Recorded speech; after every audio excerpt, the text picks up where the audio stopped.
รูปสำลักในมือเนี่ยมวยมันโดยแค่นี้ได้บางบนประสาทโดนตาเราบอกเยอะชนะได้ขอกนี่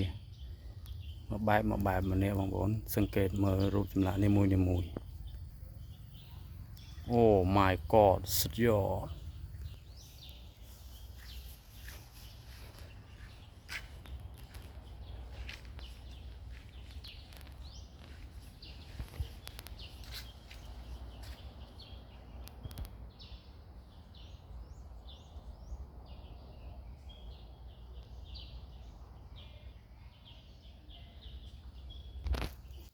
โอ้ว้าว